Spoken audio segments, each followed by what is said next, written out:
Le marteau s'abattait sur le fer chauffé à blanc, avec une telle force qu'on aurait dit qu'Abby Coleman ne frappait pas le métal, mais tous les hommes de cette maudite bourgade. Des étincelles jaillissaient, éclairant son visage dans la pénombre de la forge, des pommettes hautes, un menton volontaire et des yeux couleur de ciel d'orage, capables de faire oublier à n'importe quel cow-boy la raison de sa venue. Mais Abby ne le remarquait pas, ou feignait de l'ignorer. Elle souleva la pièce brute avec des pinces, la tourna à la lueur des braises et frappa de nouveau. Le métal résonnait, l'écho se répercutant sur les murs de pierre, tandis que la sueur coulait le long de son cou pour disparaître sous le col de sa chemise d'homme. Dans la petite ville de Siler Creek, tout le monde savait que la forge des Coleman était la meilleure du comté.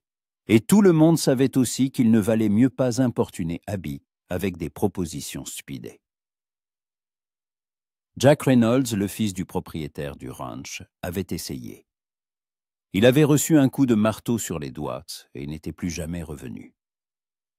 Le shérif Thompson était passé 3 fois, chaque fois avec un bouquet de fleurs des champs et de belles paroles sur la nécessité pour une femme seule d'être protégée. La 3e fois, il s'était enfui de la forge à une vitesse, telle qu'on aurait dit qu'une bande d'Apaches le poursuivait. Abby Coleman n'a pas besoin d'hommes, disait-on au saloon. Elle a son marteau, sa forge et une bouteille de whisky. Ça lui suffit amplement.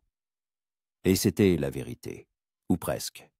Le soleil se couchait déjà derrière les collines, peignant le ciel de nuances de cuivre et d'or, quand elle entendit des pas. Lourdes, mesurées, sans hâte. Abby ne leva pas la tête, laissant ce nouvel importun dire ce qu'il voulait, afin qu'elle puisse lui expliquer pourquoi il ne l'obtiendrait pas. « Bonsoir, madame. »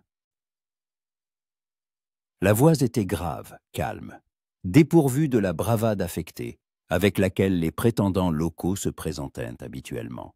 Abby leva les yeux et, pour la première fois depuis longtemps, sentit quelque chose vaciller en elle. L'inconnu se tenait dans l'embrasure de la porte, le soleil couchant dessinant sa silhouette d'un halo doré. Grand, les épaules larges, il portait un gilet de cuir usé et un jean qui avait vu bien des routes.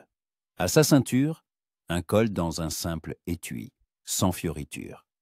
Ses mains pendaient tranquillement le long de son corps, et son regard sombre était direct et ouvert.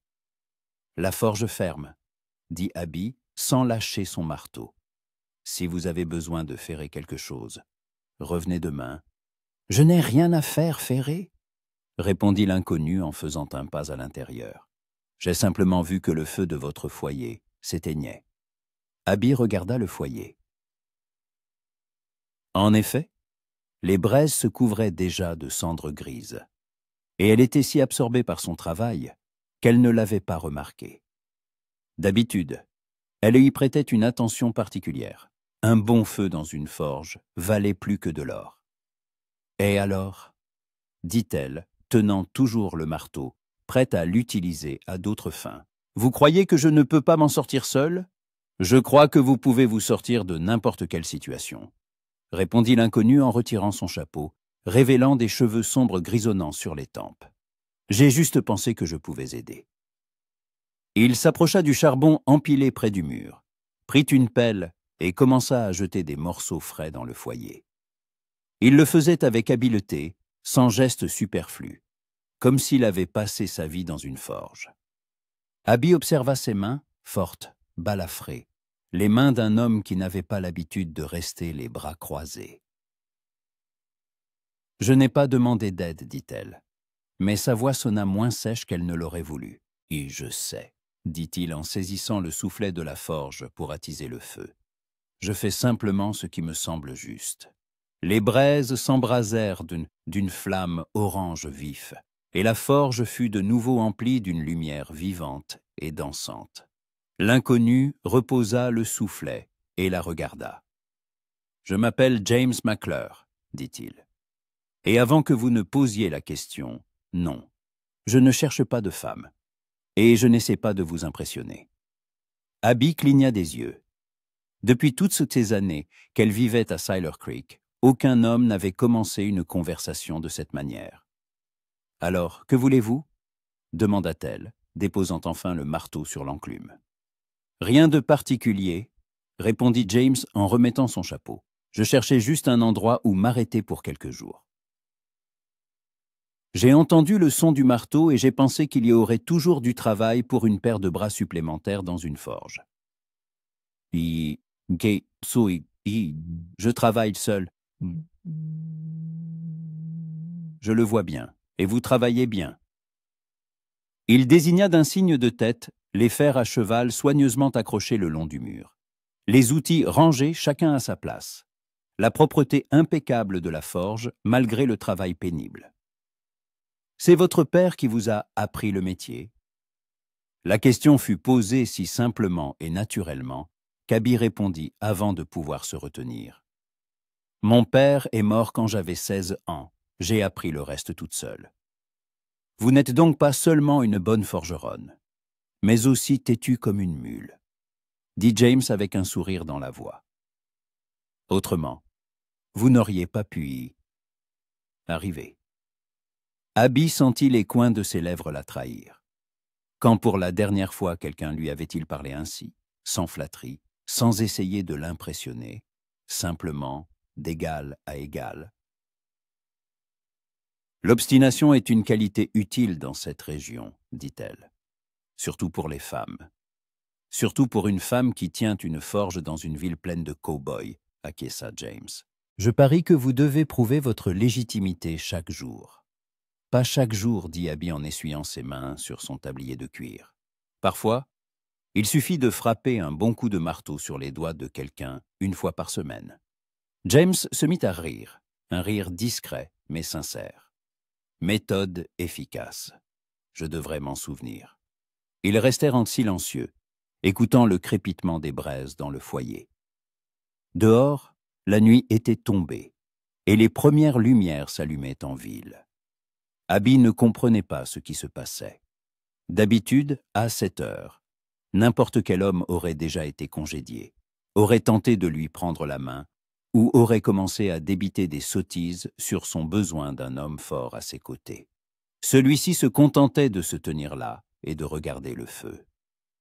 « Vous avez dit que vous cherchiez du travail, » dit-elle enfin.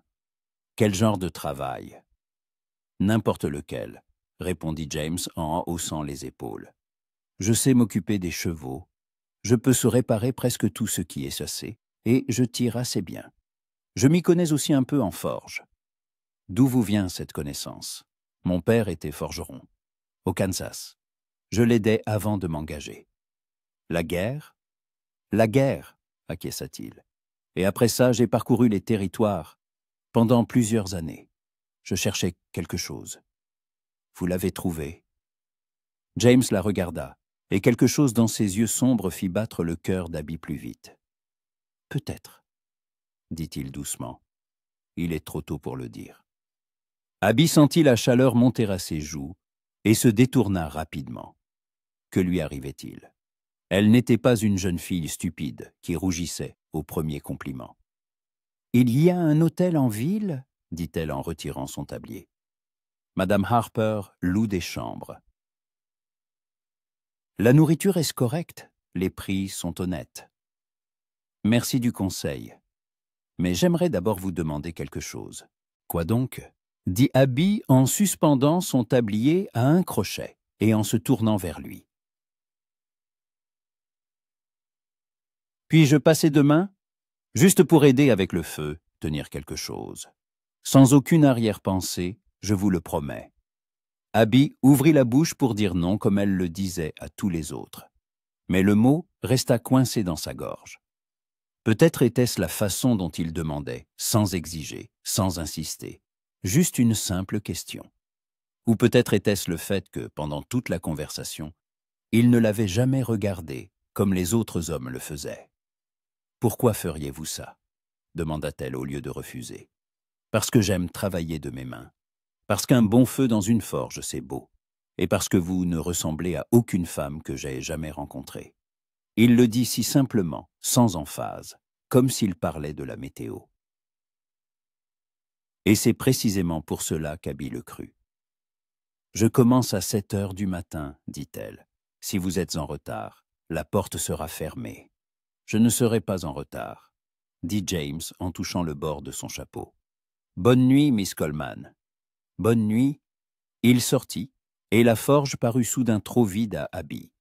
Elle resta près du foyer, écoutant ses pas s'éloigner, puis prit une bouteille de whisky sur une étagère et s'en versa un peu dans une chope en étain. Le whisky lui brûla la gorge, mais ne parvint pas à chasser l'étrange agitation qui s'était installée quelque part près de son cœur. Abby s'assit sur un tabouret bas près de l'enclume et regarda la porte où James McClure venait de se tenir. En 27 ans de vie, elle avait appris à ne pas faire confiance aux hommes.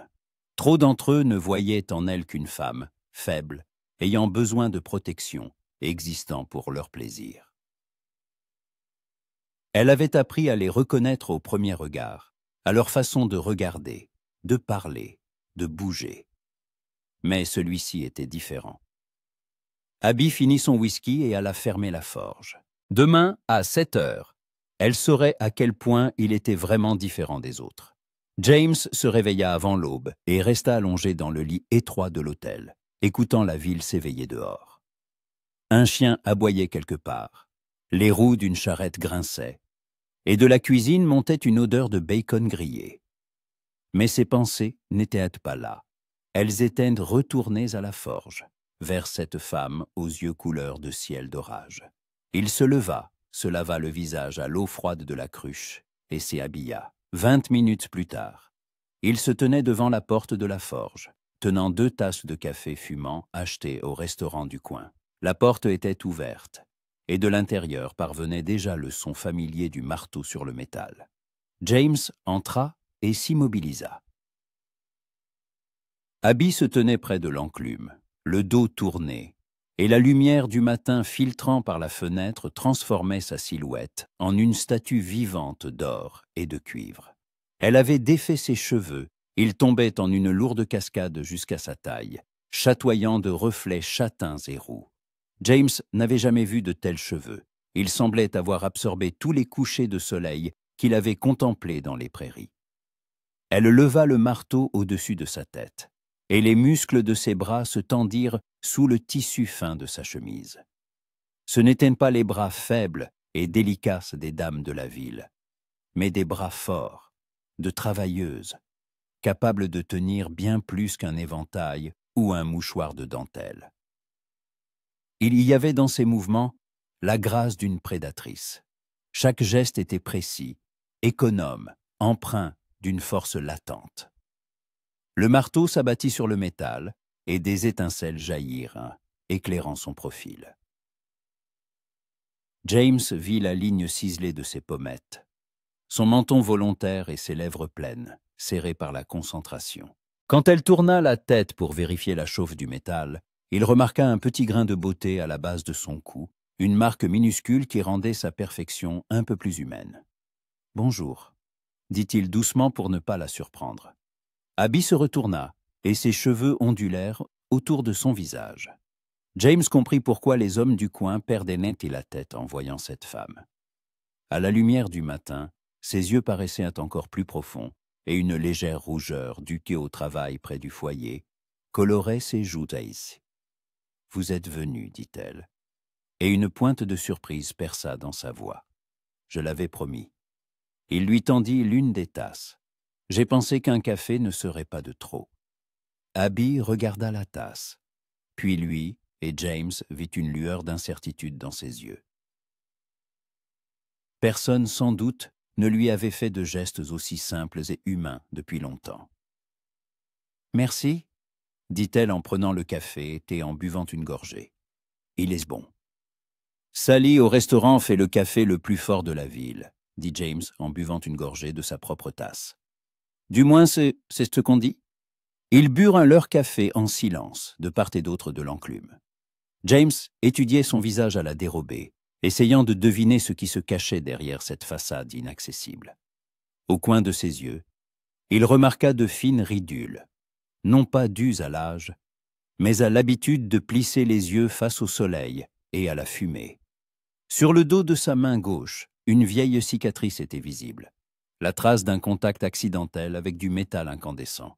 Chaque détail parlait d'années de solitude, d'indépendance, d'une femme qui avait appris à ne compter que sur elle-même. « En quoi puis-je vous aider ?» demanda-t-il en finissant son café. Abby désigna un tas de fer à cheval près du mur. « Il faut préparer une dizaine de fers pour le ranch des Meehan. Ils débourrent de jeunes chevaux aujourd'hui. Je connais ce ranch, des gens bien. Et vous connaissez les Meehan? J'ai rencontré Tom sur la route il y a quelques années. Il m'a aidé quand mon cheval est tombé malade. » Abby hocha la tête et retourna à son travail.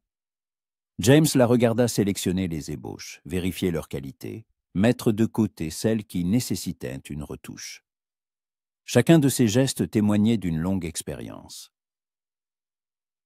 « Vous pouvez tenir ça ?»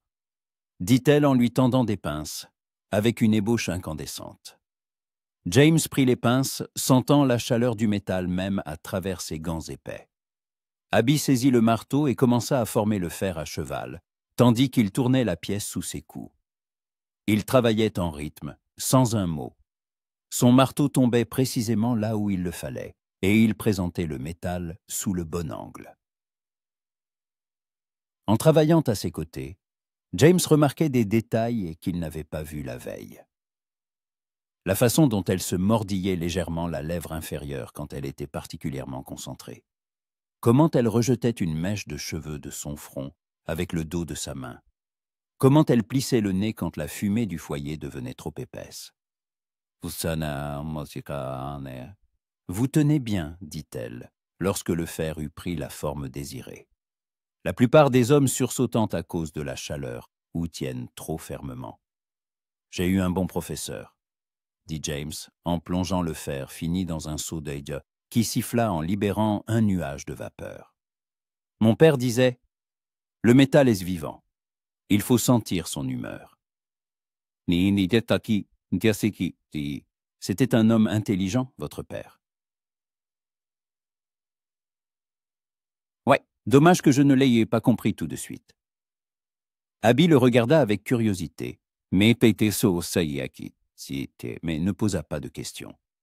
Elle prit l'ébauche suivante, et ils se replongèrent dans leur travail. Vers midi, ils avaient terminé les fers à cheval. Abby essuya la sueur de son front et contempla le résultat de leur labeur, une rangée impeccable de fers brillants, chacun parfaitement ajusté et poli. « Et pas mal pour une première journée, » dit-elle. « Pour une première journée de travail avec la meilleure forgeronne du comté, c'est excellent, » répondit James. Abby rougit, très légèrement, mais il le remarqua. Elle se détourna, feignant de vérifier la température du foyer, mais James vit les coins de ses lèvres tressaillir. « Je vais chercher à déjeuner, » dit-elle. « Sally a du ragoût de bœuf avec des pommes de terre. Je peux y aller. Que dois-je vous apporter? Ce n'est pas la peine, Abby, dit-il, prononçant son nom pour la première fois, et il sonna doux, presque tendre, dans sa bouche. Laissez-moi faire. Elle le regarda longuement, et James vit un combat dans ses yeux. L'habitude de l'indépendance luttait contre autre chose, peut-être une simple lassitude humaine de devoir tout faire soi-même. Du ragoût de bœuf avec des pommes de terre, dit-elle enfin, et du pain s'il est frais. Ce sera fait. Quand il revint avec la nourriture, Abby était assise sur les marches devant la forge, regardant la rue. Elle avait de nouveau noué ses cheveux en une tresse, mais quelques mèches s'étaient échappées et encadraient son visage de douces vagues. De profil, elle paraissait plus jeune, et James pensa que sous toute cette rudesse apparente se cachait une femme simplement fatiguée de se défendre contre le monde. « Le déjeuner est servi », dit-il en s'asseyant à côté d'elle sur les marches. Ils mangèrent en silence, observant la vie de la petite ville. Un chariot transportant une famille de pionniers passa, suivi d'un groupe de cow-boys se dirigeant vers le saloon. Puis un garçonnet avec une canne à pêche courut, probablement en route pour la rivière. « C'est paisible ici, » remarqua James. « En général, oui, il y a parfois des problèmes, mais le shérif Thompson s'en occupe. » Le même Thompson qui vous a porté des fleurs. Abby faillit s'étouffer avec un morceau de viande. Comment le savez-vous? C'est une petite ville. Les gens parlent. Et que disent-ils d'autre? James posa sa fourchette et la regarda. Mountain. Que vous êtes une femme belle et indépendante qui n'a besoin de personne. Que vous pouvez vous défendre mieux que n'importe quel homme. Et que la moitié des hommes du comté seraient heureux de vous épouser, si vous leur laissiez la moindre chance. Kenya's. Et qu'en pensez-vous? Je pense que les gens ne voient que la surface, dit James en finissant son café. Ce qui est vraiment important reste caché. Comme quoi, par exemple? Par exemple que vous avez peur. Abby se tourna brusquement vers lui, la colère brillant dans ses yeux. Je n'ai peur de personne. Pas de quelqu'un, de quelque chose, dit James en soutenant calmement son regard. Vous avez peur de faire confiance. Peur que si vous vous autorisez à être non seulement forte mais aussi féminine, vous perdrez tout ce que vous avez construit. Vous ne me connaissez pas du tout, dit-elle d'une voix froide, mais James y entendit un tremblement. Pas encore, admit-il, mais j'aimerais apprendre à vous connaître. Ils se regardèrent et une tension s'installa entre eux, aussi dense que l'air avant un orage. James voyait sa poitrine se soulever et s'abaisser rapidement. Ses mains se serrèrent en poing. « Pourquoi » demanda-t-elle enfin.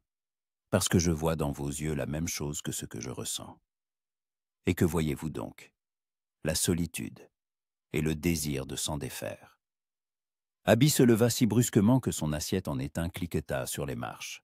« Je dois retourner au travail, » dit-elle sans le regarder. James ne bougea pas.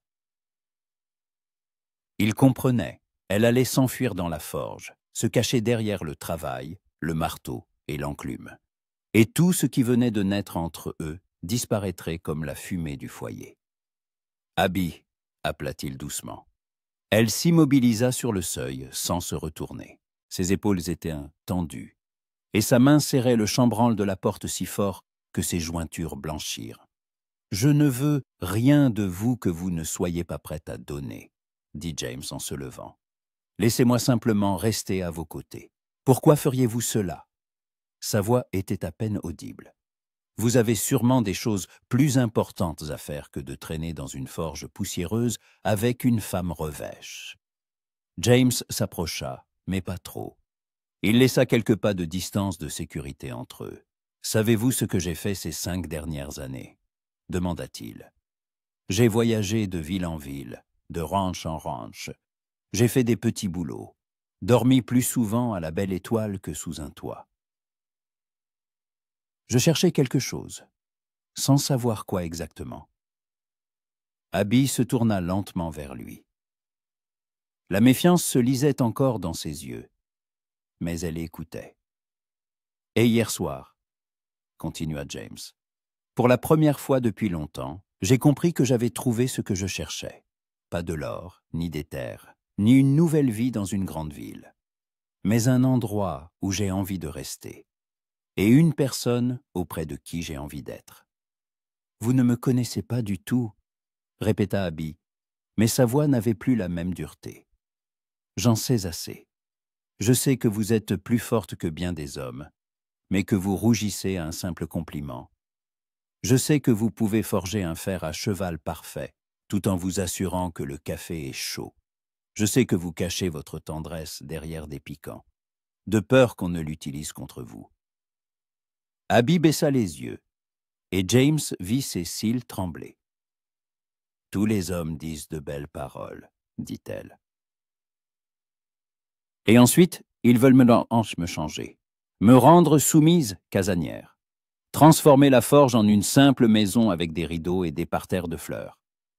Mais je ne veux pas que vous changiez, » dit James en faisant un pas de plus vers elle. « J'aime la façon dont vous tenez le marteau. J'aime l'éclat dans vos yeux quand vous travaillez. J'aime que vous puissiez vous défendre mieux que n'importe quel shérif. Alors que voulez-vous? Je veux savoir qui vous êtes quand personne n'est là. Je veux entendre votre rire, le vrai, pas celui de politesse. Je veux voir à quoi vous ressemblez quand vous n'avez besoin de vous protéger de personne. » Le silence s'installa entre eux. Quelque part en ville, un chien aboyait. Les roues d'une charrette grinçaient. Mais ici, sur le seuil de la forge, le monde entier s'était rétréci à 2 personnes qui se regardaient dans les yeux. « Je ne sais pas faire, » dit enfin Abby. « Je ne sais pas être comme ça, douce, confiante. »« Vous apprendrez, » dit James en tendant la main sans la toucher. « Nous avons le temps. » Abby regarda sa main, puis de nouveau ses yeux. James voyait dans son regard la lutte entre la peur et l'espoir, entre l'habitude de la solitude et le désir de proximité. « Si je vous laisse rester, » dit-elle lentement, « cela ne veut pas dire que... Cela ne veut rien dire, sauf que vous me laissez rester, » l'interrompit James. « Tout le reste ne viendra que lorsque vous le voudrez vous-même. » Abby hocha la tête, à peine perceptiblement, et s'écarta pour le laisser entrer dans la forge. James passa à côté d'elle, en évitant de la toucher, et sentit le léger parfum de ses cheveux, un mélange de fumée de forge et de fleurs sauvages. Ils retournèrent au travail, mais quelque chose avait changé.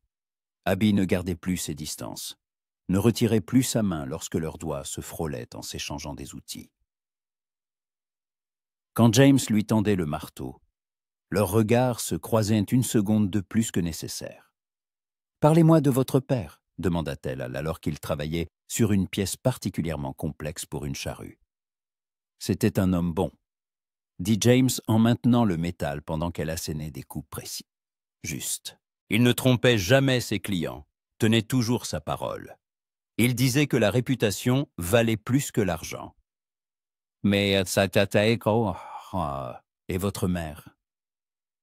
Elle est morte quand j'avais 12 ans. La fièvre. Sa voix devint plus basse. Mon père a changé après ça. Il est devenu plus silencieux et plus triste. Je crois qu'il ne s'en est jamais remis. Abby cessa de travailler et le regarda. Je suis désolé. C'était il y a longtemps. Et vos parents? Ma mère Emmett est morte en couche, en donnant naissance à mon petit frère. Il n'a pas survécu non plus. Abby posa son marteau. Mon père m'a élevé seul. Il m'a appris tout ce qu'il savait. Il disait qu'une femme devait savoir se défendre, surtout dans cette région. Un homme sage. Oui, mais parfois... Elle hésita. Quoi, parfois? Parfois, je me dis qu'il m'a trop bien préparé à la solitude, dit Abby en reprenant son marteau, mais ses coups devinrent irréguliers. Il m'a appris à être forte, mais pas à accepter de l'aide, pas à faire confiance. James toucha doucement sa main, arrêtant le coup suivant. « Il n'est jamais trop tard pour apprendre, » dit-il. Abby ne retira pas sa main. Au contraire, ses doigts se tournèrent légèrement pour rencontrer son contact. Sa peau était chaude, un peu rêche à cause du travail, mais étonnamment douce. « J'ai peur, » avoua-t-elle dans un murmure. « De quoi exactement? Que si je me permets de croire que vous êtes différent, que si je me permets de ressentir quelque chose. Vous partiez ensuite, comme tous les autres. » James la fit pivoter pour lui faire face. Ses yeux étaient grands ouverts, et il lisait toute la douleur qu'elle cachait derrière sa façade inaccessible. « Abby, » dit-il, et son nom sonna comme une prière. « Regardez-moi. » Elle leva les yeux. « Je ne suis pas Jack Reynolds qui voulait une jolie femme comme un trophée, ni le shérif Thompson qui pensait que vous aviez besoin de protection. Je suis juste un homme qui a vu une femme et qui a compris qu'il ne voulait plus continuer sa route. » Comment puis-je savoir que c'est la vérité? Vous ne le pouvez pas, répondit honnêtement James. Il faudra me croire sur parole, ou me donner le temps de le prouver. Abby resta longtemps silencieuse. James voyait son esprit travailler, peser les risques, calculer les pertes possibles. L'habitude de se protéger était trop forte pour céder sans combat. « Si j'accepte, » dit-elle enfin, « nous irons doucement, selon mes règles, selon vos règles, et aucune promesse pour l'avenir. Juste voir ce que ça donne. Juste voir ce que ça donne, acquiesça James. Abby hocha la tête et recula d'un pas, mais elle sourit, pour la première fois depuis qu'il l'avait rencontrée. Un sourire prudent, incertain, mais authentique. Alors, retournez au travail, McClure, dit-elle, et sa voix avait des inflexions nouvelles, une chaleur, presque une espièglerie. Cette charrue ne va pas se réparer toute seule. James lui sourit en retour et prit les pinces. En travaillant à ses côtés, il sentit que quelque chose d'important venait de se produire. Pas une grande déclaration, ni un baiser passionné, juste deux personnes prudentes, blessées par la vie, qui décidaient d'essayer de se confier un morceau de leur cœur. Et c'était bien plus important que n'importe quel serment d'enflammé. Alors que le soleil commençait à se coucher, baignant la forge d'une lumière dorée, Abby parla soudainement. « Voulez-vous dîner avec moi ?» Sa voix était hésitante. Je veux dire, rien de spécial.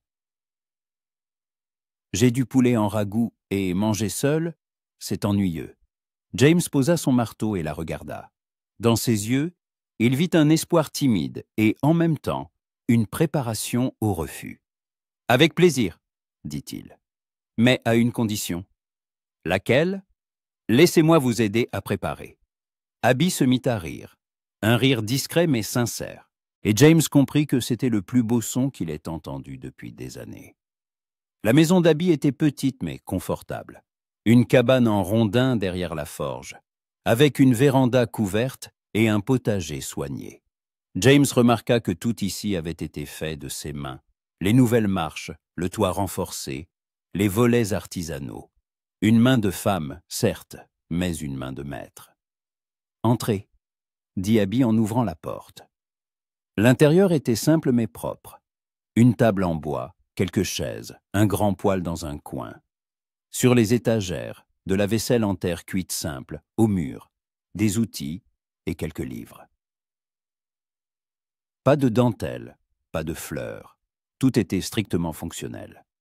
Mais James remarqua de petits détails qui trahissaient une nature féminine, un bouquet d'herbes séchées sur la fenêtre, une serviette tissée à la main sur la table, une vieille photographie dans un cadre simple sur la cheminée.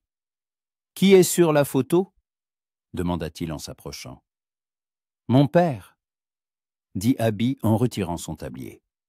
La photo a été prise un an avant sa mort.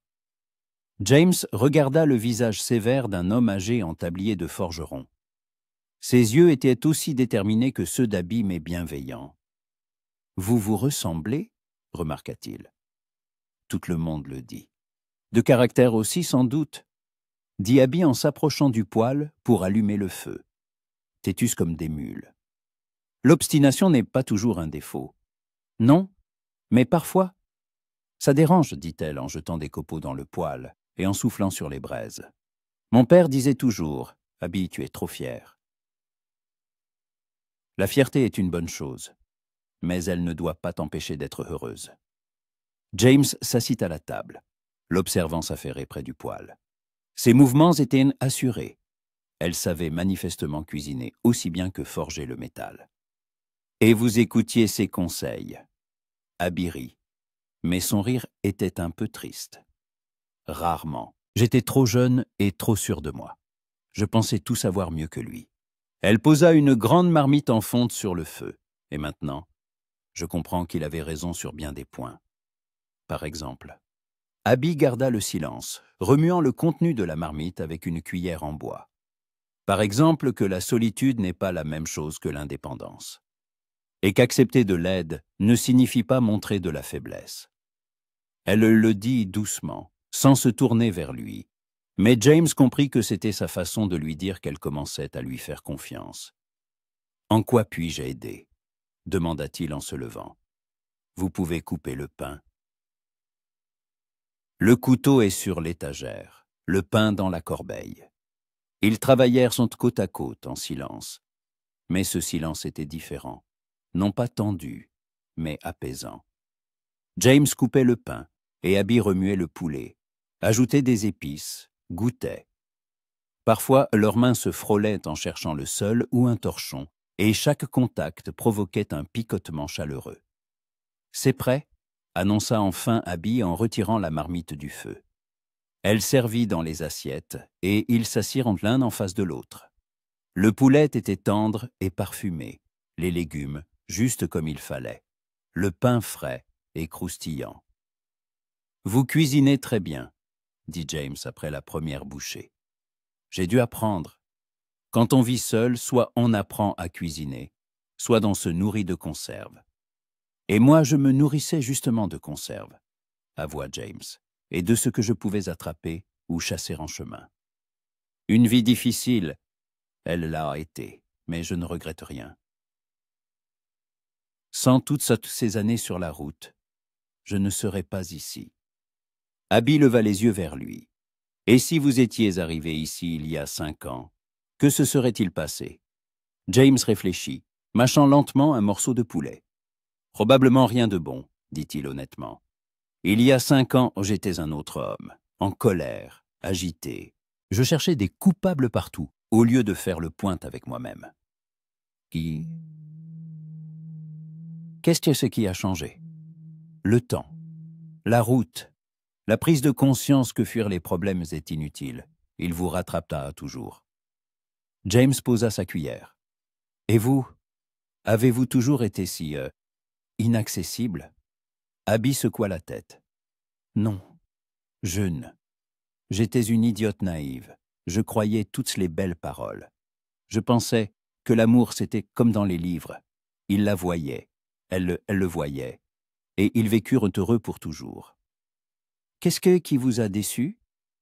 Tommy Bradford, dit-elle avec un sourire amer. Beau, charmant. Il savait parler de manière à faire tourner la tête de n'importe quelle fille. Il m'a courtisé pendant 6 mois, m'a offert des fleurs, lu des poèmes, et puis il m'a demandé de l'épouser. Et que s'est-il passé?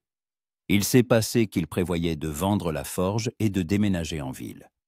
Il disait qu'une femme devait s'occuper de la maison et des enfants, pas brandir un marteau. Abby serra les lèvres. Quand j'ai refusé, il m'a traité de garçon manqué et est parti avec Mary Parker, une fille discrète qui ne savait que broder et faire des tartes. Un imbécile, dit simplement James. Peut-être, mais j'ai retenu la leçon. Je n'ai plus jamais laissé personne s'approcher de trop près. Personne. Abby croisa son regard et rougit. Presque personne, se corrigea-t-elle. Après le dîner, ils s'assirent manteau sur la véranda, regardant les étoiles s'allumer au-dessus de la ville. L'air était chaud, sentait le foin et les fleurs, et au loin, on entendait la musique du saloon. « C'est beau ici, » dit James. « Oui, surtout le soir. Le jour, toute la ville est visible. Qui va où, qui parle à qui. Mais le soir, on peut juste s'asseoir et penser. À quoi pensez-vous d'habitude? À diverses choses. Au travail, à ce qu'il faut réparer dans la maison. Parfois, à ce que ce serait si mon père était encore en vie. » Elle fit une pause. « Et parfois, à ce que je deviendrai quand je serai vieille. Qui s'occupera de la forge quand je n'aurai plus la force de tenir un marteau. » Sa voix était si empreinte de mélancolie que James sentit son cœur se serrer. « Ne pensez pas à ça, » dit-il. « La vieillesse est encore loin. » J'ai déjà 27 ans. Dans cette région, c'est presque une vieille fille. N'importe quoi. Vous êtes dans la fleur de l'âge. Abby se tourna vers lui, et au clair de lune, son visage semblait particulièrement beau. Et vous, quel âge avez-vous? 32. Le bon âge pour se ranger, comme on dit. Et vous voulez vous ranger? James la regarda. Les mèches argentées de ses cheveux au clair de lune. La douce ligne de son cou, ses mains posées sur ses genoux. Voulait-il se ranger?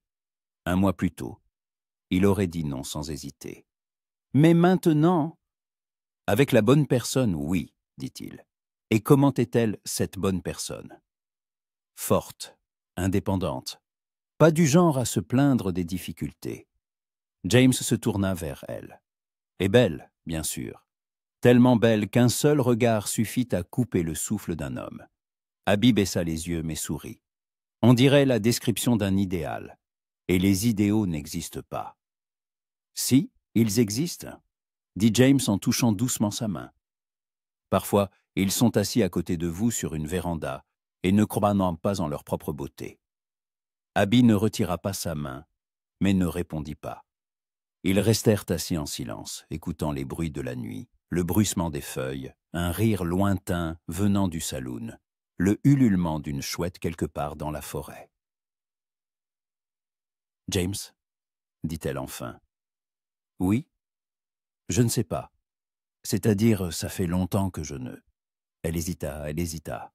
« Que quoi ? Ça fait longtemps que je ne me suis pas sentie femme. Juste une forgeronne, une travailleuse. Mais, à vos côtés... » Elle ne termina pas sa phrase, mais James comprit. Il tourna sa main paume vers le haut, et effleura de son doigt son poignet, là où la peau était particulièrement douce. « Vous êtes toujours une femme, » dit-il doucement. « Même quand vous tenez un marteau, même quand vous êtes en colère, même quand vous essayez de paraître dur. Comment le savez-vous ? Parce que je le sens. Ici, dit-il en touchant sa poitrine, là où se trouve le cœur. Et ici, dit-il en touchant sa tempe. Abby leva les yeux et le regarda longuement. Dans ses yeux se lisaient le désir et la peur, la confiance et le doute. « Si je me permets de vous croire, » murmura-t-elle, « et que vous me brisez le cœur, alors vous aurez le droit de me chasser de la ville, » sourit James. De préférence avec une bonne claque. Abby rit doucement. Une claque. Je pense qu'un coup de marteau serait plus efficace. D'accord. Va pour le marteau. Ils rirent et la tension des deux se dissipa. Abby s'adossa au dossier de sa chaise et soupira. Savez-vous ce qui est le plus étrange ? Dit-elle. Quoi ? Pour la première fois depuis des années, je n'ai pas envie que la soirée se termine. James serra sa main. Alors ne la terminons pas. Restons encore un peu. Et ils restèrent montés sous les étoiles, se tenant la main comme deux adolescents à leur premier rendez-vous. Ils parlèrent de tout et de rien, des livres qu'ils avaient lus, des endroits qu'ils avaient vus, des rêves qu'ils avaient peur de formuler à voix haute. Et quand James se leva enfin pour retourner à l'hôtel, Abby ne lâcha pas sa main tout de suite. « On se voit demain ?» demanda-t-elle. « Bien sûr », dit-il en se penchant pour l'embrasser sur la joue, très doucement, presque de manière immatérielle. « Bonne nuit, Abby. » Bonne nuit. James partit, et Abby resta assise sur la véranda, touchant l'endroit de sa joue où ses lèvres avaient laissé leur empreinte. Pour la première fois depuis des années, elle s'endormit avec un sourire aux lèvres. 2 semaines s'étaient écoulées depuis cette première soirée sur la véranda, et la vie d'Abby avait changé, au point qu'elle-même avait du mal à y croire. James venait chaque matin avec 2 tasses de café, travaillait à ses côtés dans la forge, et le soir, ils allaient dîner chez elle. Il n'insistait pas pour plus, ne précipitait pas les choses, il était simplement là, fiable, calme, compréhensif. Et la ville commençait à le remarquer. Abby Coleman a enfin trouvé un homme, chuchotant les femmes au puits. « C'est un bon gars, ce McClure », disaient les hommes au saloon. « Travailleur, pas arrogant. » Et le shérif Thompson les regardait avec une mine si aigre qu'on aurait dit qu'il avait avalé un citron entier. Ce matin-là, Abby se réveilla plus tôt que d'habitude. Le jour commençait à peine à poindre, mais elle ne pouvait plus rester au lit. Tout en elle chantait à l'idée d'une nouvelle journée avec James. Elle s'habilla rapidement, tressa ses cheveux et alla à la forge pour allumer le foyer. James arriva alors qu'elle venait d'allumer le feu et se réchauffait les mains au-dessus des braises. « Bonjour », dit-il en posant les tasses de café sur la table et en s'approchant d'elle par derrière. « Bonjour », dit Abby en se retournant et en lui souriant. En 2 semaines, elle avait appris à ne plus être gênée par sa proximité, à ne plus se crisper lorsqu'il lui touchait accidentellement la main ou l'épaule. Mieux encore, Ses contacts commençaient à lui manquer quand il n'avait pas lieu. « Qu'est-ce qu'on fait aujourd'hui » demanda James en lui tendant son café. « Il faut finir le portail pour les Meehan. Tom a promis de passer dans l'après-midi. » Ils se mirent au travail et, comme toujours, leurs mouvements étaient synchronisés, comme s'ils travaillaient ensemble depuis des années et non des semaines.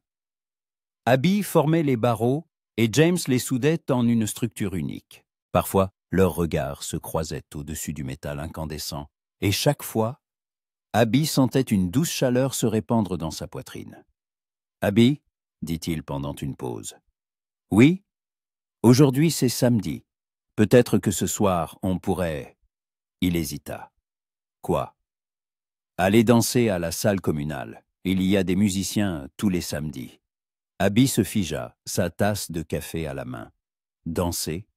Elle n'était pas allée danser probablement depuis que Tommy Bradford la courtisait. Et c'était il y a plus de 10 ans. « Je ne danse pas, » dit-elle rapidement. « Pas du tout? Je veux dire, je sais faire, mais... » Abby posa sa tasse. « Les gens vont regarder, parler, qu'ils parlent. » James s'approcha d'elle. « Je veux danser avec la plus belle femme de la ville, et je me fiche de ce que pensent les autres. » James. « Abby, dit-il en prenant ses mains dans les siennes. Quand avez-vous fait quelque chose pour la dernière fois simplement parce que vous en aviez envie, pas parce qu'il fallait prouver votre force ou votre indépendance, mais juste pour le plaisir? » Abby réfléchit. « Quand, en effet? Il y a très longtemps, semblait-il. Trop longtemps. Mais je n'ai pas de robe convenable, dit-elle faiblement. Vous mettrez celle que vous avez. L'important, c'est que ce ne soit pas vos vêtements de travail. » Abby plongea son regard dans ses yeux sombres et y vit un tel espoir, un tel désir de lui offrir de la joie, que sa résistance céda complètement. « D'accord, dit-elle, mais si j'ai l'air ridicule, vous serez magnifique, dit James en portant sa main à ses lèvres et en embrassant ses jointures, comme toujours. Le soir, Abby se tenait devant le miroir et ne se reconnaissait pas. Elle portait la seule robe décente qu'elle possédait, une robe bleue avec un col blanc, simple mais propre et repassée. Pour la première fois depuis des années, elle n'avait pas tressé ses cheveux, mais les avait rassemblés en un chignon souple sur sa nuque, laissant quelques mèches encadrer son visage. On frappa à la porte, et son cœur se mit à battre la chamade. « Entrez » appela-t-elle. James entra et s'arrêta net. Il portait un pantalon propre, une chemise blanche et un gilet, pas neuf, mais soigné. Ses cheveux étaient peignés en arrière, et il sentait l'eau de Cologne. « Mon Dieu, souffla-t-il, Abby, vous êtes magnifique. » Abby rougit et baissa les yeux. « Je ne suis pas habitué à de telles tenues. Je me sens mal à l'aise. » « Et moi, je crois que cette robe attendait précisément cette soirée, » dit James en lui tendant la main. « Prête ?»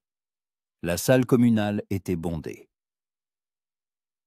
Les musiciens jouaient une mélodie joyeuse, des couples tourbillonnaient sur le plancher en bois, et ceux qui ne dansaient pas étaient assis sur les côtés et bavardaient. Quand Abby et James entrèrent, les conversations s'apaisèrent un instant. Tout le monde se retourna pour regarder la célèbre et inaccessible forgeronne en robe. « Tout le monde nous regarde, » murmura Abby en serrant la main de James. « Bien sûr qu'il regarde. Il m'en vient, » lui sourit-il. « Voulez-vous danser? Et si j'ai oublié comment faire, alors je vous le rappellerai. » Il la conduisit au centre de la salle, et lorsque les musiciens entamèrent une valse lente, il lui passa un bras autour de la taille et prit sa main dans la sienne. Les premiers pas furent hésitants. Abby avait vraiment oublié comment faire. Mais James la guida avec patience et douceur, et peu à peu, elle se détendit. « Voilà, » lui murmura-t-il à l'oreille. « Suivez-moi, c'est tout. Ne pensez à rien, sentez juste la musique. » Et elle sentit. Elle sentit son corps retrouver le rythme, ses pieds se souvenir des mouvements oubliés. Elle sentit la force et la chaleur des bras de James, l'odeur de son équille, peau de Cologne, les battements de son cœur à travers le tissu fin de sa chemise. « Vous vous débrouillez bien », dit-il alors qu'il tourbillonnait au rythme de la musique. « J'ai un bon professeur », répondit Abby en souriant pour la première fois de la soirée, un vrai sourire. Ils dansèrent en chanson après chanson, et Abby oublia tout le reste. Elle oublia les regards curieux, les commérages, le fait que demain, il faudrait de nouveau enfiler son tablier de travail et prendre son marteau. Pour l'instant, il n'existait que la musique, les bras de James, et cette étrange sensation de vertige, de vol. « Abby », dit-il pendant une mélodie particulièrement lente, en la serrant plus près. « Oui ?» Elle leva les yeux et croisa son regard. « Je veux vous dire quelque chose d'important. » « Quoi ?» Mais à ce moment, la musique s'arrêta et on annonça une pause. Les couples se séparèrent et la magie du moment fut rompue. « Plus tard », dit James, en rentrant à la maison. Ils sortirent prendre l'air alors que la soirée était bien avancée. Abby se sentait comme dans un rêve. Ses jambes se souvenaient encore du rythme de la danse et la musique résonnait dans sa tête. « Merci », dit-elle, lorsqu'ils arrivèrent devant sa maison. « Ça faisait longtemps que je ne m'étais pas autant amusé. »« J'ai passé un bon moment aussi, » dit James en s'arrêtant devant le perron. « Abby, ce que je voulais vous dire dans la salle... » Oui, il prit ses mains dans les siennes et la regarda dans les yeux. « Je suis tombé amoureux de vous, complètement, désespérément, pour toujours. Et si vous me le permettez, j'aimerais rester avec vous non pas pour des jours ou des semaines, mais pour toute la vie. » Abby sentit son souffle se couper. Elle attendait ces mots et les craignait en même temps. « James, je sais que c'est trop tôt. Je sais que vous avez peur, mais je ne peux plus me taire. » Il lui caressa la joue. « Je veux me réveiller à vos côtés chaque matin. Je veux travailler avec vous dans la forge, manger vos dîners, entendre votre rire. Je veux vous protéger quand ce sera nécessaire, et vous laisser me protéger quand j'en aurai besoin. Et si je redeviens piquante et inaccessible, alors j'attendrai que vous redeveniez douce. Et si je n'apprends jamais à être une épouse soumise, je ne veux pas d'une épouse soumise. Je veux une partenaire, une égale, capable de se défendre et de défendre nos enfants. » Au mot « enfant », le cœur d'Abby s'arrêta, puis se mit à battre 2 fois plus fort. Des enfants. Il y avait si longtemps qu'elle ne s'était pas autorisée à y penser. « James, » dit-elle d'une voix tremblante, « et si je n'y arrive pas, si je suis une mauvaise épouse, alors nous apprendrons ensemble. Nous avons le temps. » Abby regarda son visage, honnête, ouvert, plein d'amour et d'espoir. Et elle comprit qu'elle ne pouvait plus résister à ce qu'elle ressentait elle-même. « Je vous aime, mais aussi, » murmura-t-elle. « J'en ai peur, mais je vous aime. » James se pencha vers elle, et leurs lèvres se rencontrèrent dans leur premier vrai baiser. Il était à la fois tendre et passionné, plein de promesses et d'espoir pour l'avenir. Quand ils se séparèrent, Abby appuya son front contre sa poitrine et rit doucement. « Quoi ?» demanda James. « Mon père serait heureux. Il disait toujours qu'un jour je rencontrerais un homme qui m'aimerait tel que je suis. C'était un homme sage, votre père. »« Oui, et il serait ravi de vous connaître. » James l'embrassa sur la tempe. « Et j'aimerais lui demander votre main, dans les règles de l'art. » Abby leva la tête et sourit à travers ses larmes.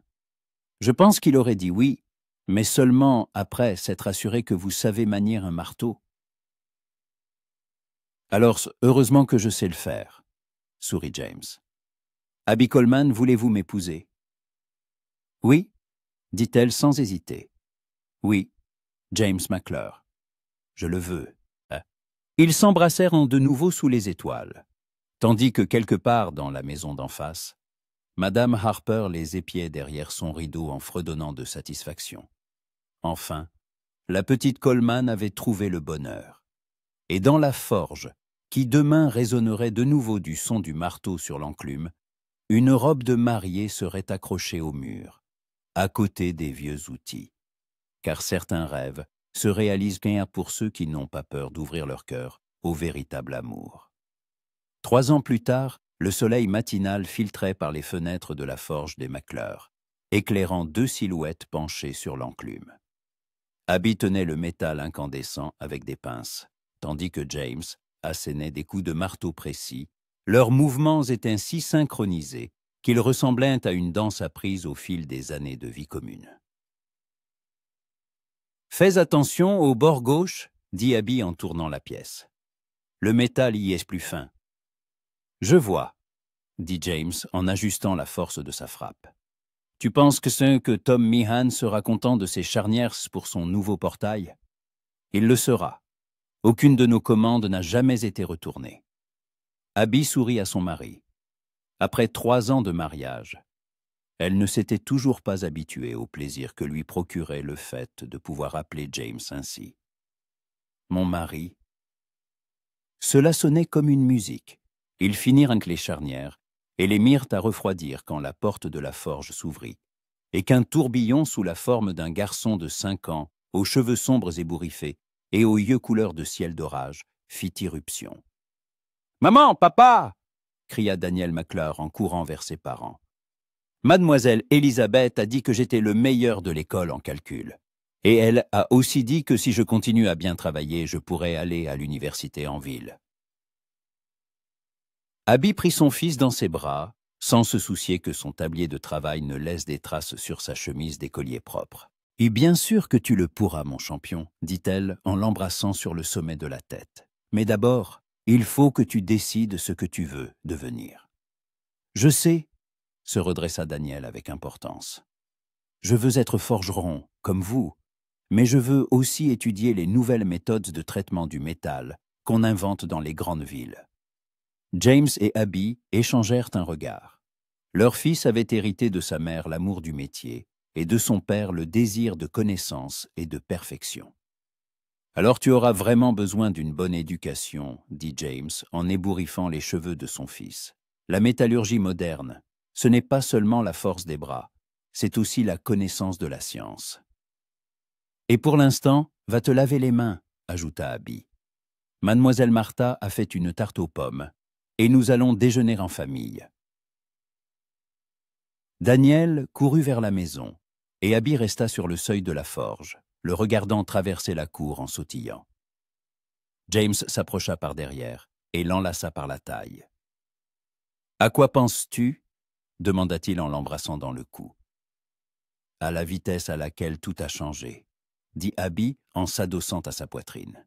« Tu te souviens de ce soir où tu es entré ici pour la première fois? J'étais sûr que tu n'étais qu'un autre de ceux qui voulaient me changer. Et moi, j'étais sûr que tu me mettrais dehors au bout de 5 minutes, » rit James. « Heureusement que nous nous sommes trompés tous les deux. » Oui, heureusement. En 3 ans, beaucoup de choses avaient changé dans la petite ville. Le shérif Thompson avait épousé une veuve d'une ville voisine et ne jetait plus de regards mélancoliques en direction de la forge. Tom Meehan avait agrandi son ranch et était devenu l'un des éleveurs les plus prospères du comté, en grande partie grâce aux produits de qualité de la forge des McClure. Et Madame Harper de l'hôtel était devenue la grand-mère non officielle du petit Daniel quand ses parents travaillaient. « Maman, papa !» cria une voix depuis la véranda de la maison. « Mademoiselle Martha dit que la tarte va refroidir. »« On arrive !» cria Abby en retour, puis se tourna vers son mari. « Tu sais, parfois, j'ai l'impression de rêver, que tout ça n'est qu'un songe. C'est trop beau pour être vrai. »« Si c'est un rêve, alors je ne veux pas me réveiller. » dit James en l'embrassant sur les lèvres, tendrement, mais avec toute la passion qui ne s'était pas éteinte au fil des ans. Quoique, il y a une chose qui pourrait rendre notre vie encore meilleure. Laquelle? Abby le regarda dans les yeux et y vit l'éclat malicieux qu'elle connaissait bien. Daniel ne serait pas contre un petit frère ou une petite sœur, dit James en posant une main sur son ventre. Qu'en penses-tu? Abby rougit, comme au premier jour de leur rencontre. Je pense que mademoiselle Martha serait ravie. Elle a déjà laissé entendre plus d'une fois qu'un seul enfant dans la maison. C'est trop calme. Et toi, serais-tu ravi? Abby se mit sur la pointe des pieds et embrassa son mari. Je le serais, très ravi. Ils marchèrent vers la maison, main dans la main, tandis que des fenêtres ouvertes s'échappaient de l'odeur de la tarte aux pommes et le rire cristallin de leur fils. Dans la forge, les braises crépitaient doucement, attendant le lendemain et un nouveau travail. Et sur l'enclume reposait un marteau inachevé, petit, pour enfants, que James fabriquait pour Daniel. La vie continuait, paisible et heureuse, pleine de travail et d'amour, du son du métal et des rires d'enfants. Et si l'esprit du vieux Coleman pouvait voir sa fille maintenant, il sourirait en voyant comment tous ses rêves de bonheur pour elle s'étaient réalisés. Car parfois, les plus belles histoires commenceront par les mots « je voulais juste aider à rallumer le feu » et se terminent dans un foyer chaleureux où brûle un amour qui ne s'éteindra jamais.